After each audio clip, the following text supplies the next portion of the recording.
a lokacin da ya karɓi mulki aka ce za a yi canjin kuɗi, a lokacin an yi wata mummunar yunwa domin ga kuɗinka za ka sai wake da shinkafa na naira 20 sai ta ce ba za ta karɓa ba sai dai ka ba ta sabon kuɗi.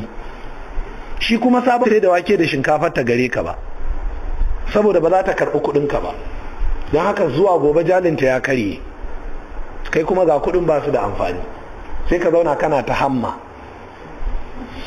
Kuɗin nan idan ka aje su a gida bayan kwana biyu sai a ce sun zama yayin banza, in ka tafi banki kuma ka wuni kana hamma ba a zo kanka wajen yin canji ba. Idan aka zo kanka kuma sai 'yan sanda su tare ka, ina ka samo su.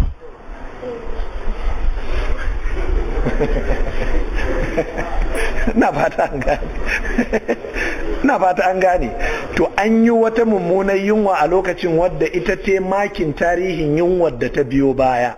To tun daga wannan lokaci dan Najeriya bai sake koshi ba, to sai yunwa ta zama jiki. Daga nan ne mata suka kirkiro wara.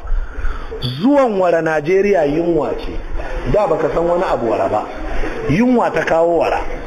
Idan la'asar ta yi, kai ka taba ganin ana shan koko da la'asar? Da safa ake shan koko, amma sai aka fara yin koko da la'asar, aka fara yin wara da la'asar.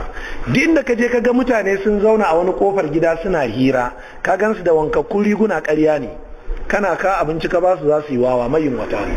Tun daga lokacin yunwa ta kama mutane.